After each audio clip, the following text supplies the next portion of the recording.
어떤 유대 어머니가 있었는데 별로 배운 것도 없고 또 가진 것도 없는 가난한 삶이었으나 자녀들 너무나 훌륭하게, 자녀들 너무나 성공적으로 잘 키웠다는 겁니다.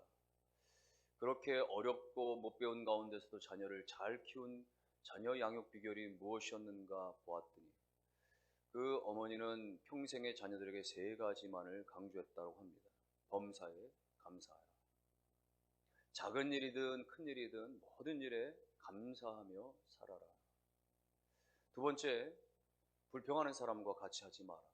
누구를 만났을 때 친구든 누구든 뭐라고 저라고 이렇게 불평이 나오거든 그 사람과 다시는 만나지 마라. 불평하는 사람을 멀리하라. 셋째는 감사하는 사람과 가까이 하라. 감사할 줄 아는 사람을 가까이 두고 감사하는 사람과 동행하라. 이 어머니의 세 가지 강조는 다 그것이었습니다. 모든 일에 감사하고 또 감사가 없는 사람 멀리하며 감사하는 사람과 일생을 동행하라. 이 세 가지 강조가 결국은 자녀들의 인생을 성공되게 너무나도 훌륭하게 그렇게 키워냈다라고 하는 이야기는 오늘 우리가 일상을 살아가면서 감사 생활이 얼마나 나 자신에게 있어서나 또 내 주변 사람들에게 소중하고 중요한가를 알려주는 말입니다. 그러나 그럼에도 불구하고 정작 우리에게는 너무나 감사가 없는 것이죠. 감사가 적은 것입니다. 감사가 적은 이유, 굳이 우리가 이유를 든다라고 말한다면 여러 가지 있겠으나 그 중에 하나는 우리가 받은 바 은혜를 쉽게 망각하는 데서 비롯되는 거예요. 쉽게 잊어버리는 것이 문제라는 겁니다. 우리 인간은 원래 망각의 동물이라고도 하고 또 그래서 우리 가운데 이 뇌 구조상 잊어버리게 되어지는 속성을 갖추고 있죠. 사실은 어떤 경우에는 잊어버리는 것도 굉장히 좋은 일이기도 합니다. 너무나 고통스러웠던 순간이나 너무나 정말 비참했던 순간은 차라리 빨리 잊어버리거나 기억에서 사라지는 것도 새로운 출발에, 새로운 길에 도움이 될 수 있을 것입니다. 그러나 잊지 말아야 될 은혜에 대해서 또 감사할 일에 대해서조차도 잊어버리는 것은 너무나 문제인데 사실 우리 안에 이 망각의 이 부분들 심리학자 어빙하우스는 실험을 통해서 그런 거를 이야기한 바가 있어요. 사람들은 시간이라고 해서 잊어버린다. 뭔가를 예를 들어서 어떤 강연을 들었다. 어떤 무언가를 내가 알게 됐다. 2시간이 지나면 47%를 잊어버린다고. 이틀이 지나면 한 66%는 다 잊어버린다고 합니다. 한 20일 만에 그가 알고 있었던 거, 그게 특별한 어떤 상황이 아닌 이상은 대부분은 잊어버리게 된다라고 하는 망각 곡선에 대해서 어빙하우스가 이야기한 바가 있습니다. 그렇게 우리가 참 시간에 따라서 잊혀져 가는, 잊을 수밖에 없는 그런 구조를 가지고 있는지 모르지만은 그러나 그럼에도 불구하고 또 심리학자들 말하기를 잊지 않을 수 있는 방법들, 그것은 반복해서 기억하는 것이다. 무언가에 대해서 잊지 않는 방법은 그걸 계속해서 반복해서 기억하는 것이다. 잊을만 하면 또 기억하고 잊을만 하면 또 기억하고 또 하나는 우리가 기억을 잊어버리지 않기 위한 것은 뭔가 좀 충격적인 각인이 필요하다는 것이죠. 그럴 때 그것이 결코 시간이 세월이 지나도 새겨진 것이라서 잊혀지지 않는다. 여러분 하나님 앞에 감사도 마찬가지라고 봅니다. 우리 하나님 앞에 감사가 잊어질만 하면 또 감사를 하고 잊어질만 하면 또 감사하는 것이 필요하고 그리고 또 무엇보다 각인되어지는 그 은혜에 대해서 우리가 감격적으로 받아들일 때 감격함이 있을 때 그것이 우리 가운데 오랫동안 감사로 남을 수가 있다는 것입니다. 그러면 오늘 저와 여러분들이 은혜를 잊지 아니하고 계속해서 감사하며 살 수 있는 계속해서 우리가 감격적으로 기억하며 감사를 드려야만 하는 가장 중요한 것들은 무엇일까? 오늘 본문에서는 간단히 세 가지를 말씀합니다. 하나는 사죄의 은총이에요. 죄를 사함받은 것에 대한 그 감사가 있어야 되고 그 은택을 절대로 잊지 말라 이야기입니다. 죄 없는 사람이 없지요. 다만 남이 알지 못할 뿐, 남이 느끼지 못할 뿐, 오늘 우리 안에 내 양심이 알고 있고 내 영혼이 알고 있는 내 안의 죄들은 다 분명히 존재하고 있는 것이죠. 근데 문제는 뭡니까? 이 죄 때문에, 우리 안에 있는 죄 때문에 사실은 모든 삶이 헝클어지고 망가지고 무질서해지고, 그래서 어떻게 보면은 우리 삶의 모든 문제 근저에는 이 죄의 문제가 있다라고 해도 과언이 아닌 것입니다. 아무리 재물이 많아도 죄를 사함받은 그 은혜가 없으면 그것은 축복이 아닌 것이죠. 죄로 인해서 고민하는 사람이 뭔가 세상에 출세했다, 죄는 여전히 있는데 뭔가 높은 자리에 올라갔다, 그것은 영광이 아니라 오히려 불안인 겁니다. 이 죄가 언제나 드러날 것인가, 언제나 내가 판명받을 것인가 말이죠. 죄로 인해서 고통당하는 사람이 받는 그 칭찬, 지금의 칭찬은 칭찬이 아니고 오히려 굴욕이 되어지는 것입니다. 그러므로 오늘 우리는 하나님과의 관계가 중요하기 때문에, 하나님과의 바른 관계가 우선적이기 때문에 이 문제가 해결되지 아니하면 그 어떠한 기쁨도 행복도 얻기 어렵다는 것입니다. 오늘 본문을 기록한 다윗이 너무나도 이 사실을 잘 알았습니다. 그는 그야말로 국제전쟁에서 수없이 싸워 이겼었던 싸움의 입지전적 인물이고, 그런 엄청난 부귀 영화를 누렸던 왕 중에 왕이었지만은, 그러나 자신 안에 죄의 문제가 해결받았을 때에 그것이 말로도 할 수 없는 놀라운 큰 기쁨이었던 것을 그가 알았어요. 과거에 그가 바세바를 만났고 바세바의 그런 간음을 범함으로 말미암아 죄를 범하고, 그로 인해서 확대적인 죄가 자신에게 있어졌을 때에 죄는 범했지만 그럼에도 불구하고 하나님 앞에 그가 통곡하면서 마치 말이죠, 침상이 그렇게 베개가 다 눈물에 젖을 정도로 통곡하며 그가 회개했을 때 하나님 그의 죄를 사하시고 그에게 놀라운 다시금 축복을 허락해 주신 그 사실에 대해서 다윗이 너무나 크게 깨달았다, 너무나 크게 감격했던 겁니다. 그래서 오늘 그는 그렇게 노래하고 있습니다. 8절 이하에 보니까 여호와는 긍휼이 많으시고 은혜로우시며 노하기를 더디하시고 인자하심이 풍부하시도다. 자주 경책하지 아니하시며 노를 영원히 품지 아니하시도다. 우리의 죄를 따라 우리를 처벌하지는 아니하시며 우리의 죄악을 따라 우리에게 그대로 갚지는 아니하셨으니 이는 하늘이 땅에서 높음같이 그를 경외하는 자에게 그의 인자하심이 크심이로다. 동이 서에서 먼 것 같이 우리의 죄과를 우리에게서 멀리 옮기셨도다.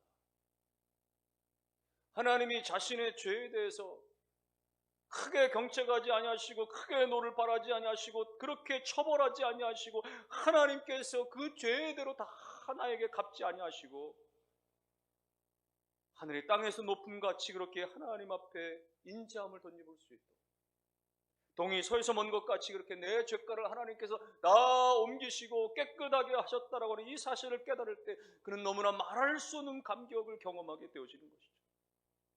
나 같은 죄인, 하나님께서 베들레헴 목동에 불과했던 나를 그렇게 하나님께서 건져주시고 한 나라의 왕으로 세워주시고 정말 보잘것없는 죄 많았던 나를 하나님께 다시 건져주셔서 용서하셨을 뿐만 아니라 나를 새롭게 사용하신 그 하나님 앞에 감사를 드리지 않을 수가 없다. 여러분요, 죄사함에 대한 감격이 크면 클수록 하나님 앞에 감사한 마음이 일어나지 않을 수가 없는 것이에요. 찬송가 310장을 작사한 다니엘 휘트리라고 하는 사람이 자신을 구원하신 하나님의 은혜가 너무나 크기 때문에 하나님의 은혜로 있을 데 없는 자 왜 구속하여 주는지 난 알 수 없도다. 하나님의 은혜로 말미암아 쓸데가 없는, 정말 하나님 앞에 드려질 수 있는 것이라고 손톱만큼도 없는, 아무것도 할 수 없는 이 죄인을 구원해 주신 것이 너무나 큰데, 여러분 감격이 크면 클수록 하나님 앞에 하나님의 감사함으로 나가지 않을 수가 없는 것이죠. 여러분이요, 그 어떠한 하나님의 축복 이전에 하나님이 나를 죄에서 살리셨다라고 하는, 건지셨다라고 하는, 사해 주셨다라고 하는 이 사회의 은총, 사죄의 은총으로 인하여서 하나님의 날마다 크신 감격과 감사가 있으시기를 주의 이름으로 축원합니다. 바울이 감격을 깨달았었기 때문에 그는 로마서 7장 24절에서 이렇게 고백을 하는 것입니다. 오라 나는 곤고한 사람이로다. 이 사망의 법에서, 이 사망의 몸에서 누가 나를 건져내랴. 우리 주 예수 그리스도로 말미암아 하나님께 감사하리다. 그렇게 복음 앞에 붙들렸던 바울조차도 너무너무 곤고하다는 것이죠. 이 사망의 몸에서 누가 나를 건져낼 수가 있을까? 나도 나를 어찌할 수 없는 이 죄악된 이 사망과 같은 사망을 방불할 정도의 내 힘으로는 옴짝달싹할 수 없는 이 죄악에서 오직 예수 그리스도. 그래서 그는 로마서 8장 1절에서 그러므로 이제 그리스도 예수 안에 있는 자에게는 결코 정죄함이 없다. 예수 그리스도 안에 있는 생명의 성령의 법이 죄와 사망의 법에서 너를 해방하였습니다. 오직 예수 그리스도. 나는 이 사망의 몸에서 전혀 벗어날 길이 없었는데, 힘이 없었는데 오직 예수 그리스도 생명의 성령의 법, 그 예수 그리스도의 십자가의 대속만으로 나를 모든 죄악의 법에서 해방시켜 주셨다. 바울의 고백이, 오늘 다윗의 고백이 여러분의 고백이 되실 수 있기를 주의 이름으로 축원합니다. 사죄의 은총받은 것, 나의 죄를 사해 주신 것, 날마다 예배 때마다 하나님 정말 감사합니다. 이게 웬 은혜입니까? 나의 죄를 다 용서해 주셨다. 십자가를 대신 주심으로 말하면 내 모든 죄를 다 사해 주셨다니요. 너무나 감사하고 감사합니다. 이와 같은 감사의 고백이 여러분 가운데 날마다 반복되어지고 지속되어지고 큰 감격으로 있어 주시기를 주의 이름으로 축원합니다. 두 번째는 건강 주심에 대해서 감사할 수 있어야 됩니다. 건강 주심에 대해서, 여러분 우리가 육신을 가지고 살아가니까 이 땅에서 육신을 무시할 수 없잖아요. 육체가 무너지면 다 끝나는 것 아니겠습니까? 그래서 돈을 잃으면 조금 잃은 것이고, 명예를 잃으면 많이 잃은 것이고, 건강 잃으면 다 잃은 것이다, 그런 이야기도 하는 거 아닙니까? 어떻게 보면 우리의 기쁨이나 우리의 행복의 바탕에 건강이 가장 중요한 요소인 것이죠. 여기서 말하는 건강은 꼭 육체만의 건강만을 이야기하는 것은 아니에요. 영적인 거, 우리의 마음적인 거, 정신적인 거. 요즘같이 정신질환자들이 많은 시대 가운데 어떤 이들은 무기력함 가운데 빠져서 의욕이 상실되어지고, 믿는 자들도 무기력증에 빠지니까 더 이상 기도하지도 아니하고, 매사에 열등감에 휩싸이게 되어지고, 다른 사람을 미워하기만 되어지고, 염려와 불안과 근심과 피해의식 가운데 붙들려 사는 사람들이 너무나 많은 시대 속에서 오늘 마음의 건강과 육신의 건강과 모든 삶의 건강이 여러분 가운데 주어지기를 주의 이름으로 축원합니다. 우리가 건강을 위해서 기도하고 또 바라고 소망하는 것은 결코 세상적인 게 아니에요. 요한 사도는 흩어진 성도를 향해서 이렇게 말했습니다. 요한 3서 1장 2절에 사랑하는 자여 내 영혼이 잘됨같이 내가 범사에 잘되고 강건하기를 내가 간구하노라. 흩어져서 고난 중에 있는 성도들을 향해서 말이죠, 영혼의 축복만을 위해서 기도하는 것이 아니라 그들의 육신이 강건하기를 위하여서도 중보하며 기도했던 거죠. 이사야 선지자는 예수 그리스도에 대해서, 십자가에 대해서 그렇게 예언적으로 묘사하면서 53장 5절 말씀에 그가 찔림은 우리의 허물 때문이요 그가 상함은 우리의 죄악 때문이라, 그가 징계를 받음으로 우리가 평화를 누리고 그가 채찍에 맞음으로 우리가 나음을 받았도다. 예수님이 십자가에 달려 죽으셨기 때문에 우리가 나았다는 거예요. 질병에서 나음을 받았다는 것입니다. 그러므로 예수 십자가의 그 대속의 은혜는 우리의 죄악만 사해주신 것이 아니라 우리의 영과 육과 모든 심령의 연약한 모든 질병들을 다 고쳐주시기 위하여 십자가 지신 줄로 믿습니다.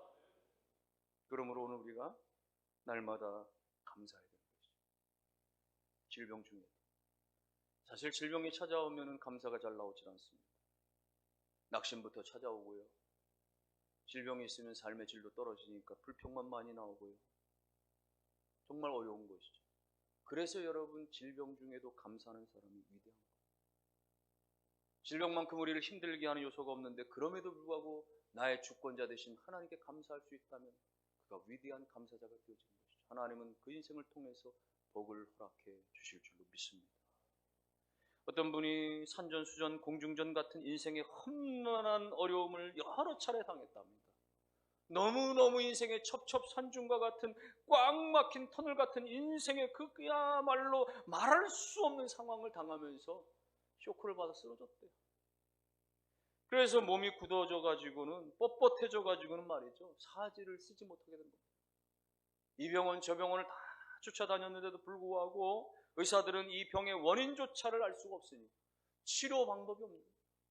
그렇게 오랜 시간을 지나다 어느 목사님을 만나고 신앙적인 처방을 받았답니다. 성도님, 하루에 10,000번씩 감사함을 외치십시오. 감사합니다를 하루에 10,000번씩만 외치십시오. 그러면 하나님께서 기뻐하실 것입니다. 그날로부터 그는 병상에서 눈만 껌뻑이면서도 사지를 못 쓰면서도 감사합니다. 감사합니다. 감사합니다. 마치 말이죠. 녹음기를 틀어놓은 것처럼 그렇게 아침부터 밤늦게까지 눈만 뜨면 하루 종일 감사합니다. 그러던 어느 날 아내가 사과 한 조각을 깎아서 포크에 찔러서 입에 넣어주려고 하는데 순간적으로 감사합니다 하면서 손을 내밀어 그 포크를 잡으려고 하더라고요. 손이 움직인 거죠. 그리고 그날로부터 몸이 풀려지고 사지가 다시금 풀려져서 회복이 되어졌다라고 하는 간증이 있고, 여러분 고난 중에서도 우리가 감사할 때 그 감사가 하나님을 기쁘시게 하고 하나님을 영화롭게 하며 하나님의 은혜가 나타난 줄로 믿으시기를 주의 이름으로 축원합니다. 여러분 이 시간에 우리 몸 가지고 우리가 발걸음을 이 2층까지 올라와서 지금 자리에 앉아서 이렇게 예배하는 것 자체가 기적이고 은혜인 거예요. 얼마나 모든 병원들마다 중환자실에 지금 사경을 헤매는 사람들 얼마나 많이 있습니까? 오늘 우리에게 호흡을 주시고 우리에게 생명을 주시고 오늘 우리에게 이렇게 건강을 이만큼 많이 주시고, 때로는 우리가 질병도 찾아왔지만 수술도 받아봤지만 그럼에도 불구하고 하나님께서 회복을 주셨고 차츰차츰 나아지게 하셨고 이만큼 감당할 수 있도록 은혜 주신 그 하나님 앞에 감사하시기를 축원합니다. 4절 5절 말씀, 좋은 것을 주신 하나님 앞에 감사해야 됩니다. 4절 5절, 내 생명을 파멸해 속량하시고 인자와 국률로 관을 씌우시며 좋은 것으로 내 소원을 만족하게 하사 내 청춘을 독수리같이 새롭게 하시도다. 하나님 우리 가운데 죄사함의 은혜를 베풀어 주신 분만 아니라 우리를 하여금 심판에서 영생으로 옮겨주신 분만 아니라 오늘 우리 가운데 멸관을 주셨는데 인자와 긍휼로 관을 씌워주신다 그랬습니다. 의의 멸관, 생명의 멸관 주신다는 것이고요, 오늘 5절 말씀에는 좋은 것으로 우리의 손을 만족하게 해주신다 말씀하신 거예요. 여러분이 우리 가운데 좋은 것이 뭡니까? 예? 돈벼락이 떨어지는 것입니까? 예? 다시 말이죠, 20년 전 건강으로 돌아가는 것입니까 말이죠. 여러분이요, 우리 가운데 가장 좋은 것은 오늘 우리가 성령 안에서 우리가 충만하고 성령 안에서 하나님을 더 깊이 알아가는 하나님의 은총인 줄로 믿습니다. 그때에 하나님께서 우리로 하여금 독수리가 날개치며 올라감 같은 말이죠. 여러분 우리는 몸뚱아리는 말이야 시간이 갈수록 후퇴할 수밖에 없잖아요. 노화될 수밖에 없잖아요. 늙어갈 수밖에 없잖아요. 그러나 하나님의 성령이 우리 안에 계시고 활발히 역사할 때 우리의 심령이 뜨거워지고 새로워지고, 그래서 말이야 나이를 먹어도 말이죠 하나님을 알아감에 대한 기쁨과 감사로 충만해지며 마치 독수리가 날개쳐 올라가는 것 같은 그 새로움의 역사가 여러분의 삶에 다 나타나시기를 주의 이름으로 축원합니다. 결론의 말씀, 왜 하나님께서 저와 여러분들을 구속해 주셨습니까? 왜 죄에서 사해 주셨습니까? 왜 우리의 건강을 이만큼 지켜주시고 은혜를 베풀어 주셨습니까? 오늘 14절 말씀은 이렇게 말합니다. 이는 그가 우리의 체질을 아시며 우리가 단지 먼지뿐임을 기억하심이로다. 주님이 우리를 다 아신다. 우리의 체질을 다 아시고 우리가 먼지뿐임을 다 기억하신다는 것입니다.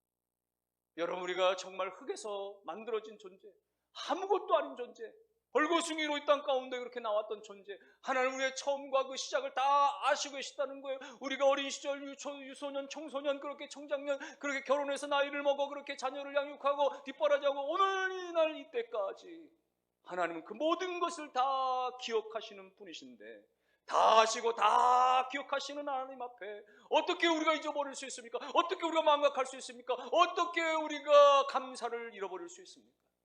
나를 아시며 나를 다 기억하시는 그 하나님 앞에 잊지 아니하고 감사합니다. 하나님의 은혜입니다. 하나님의 주권입니다. 하나님의 축복입니다. 하나님이 다 하셨습니다. 감사로 영광 돌리는 모든 성도 되시기를 주의 이름으로 축원합니다.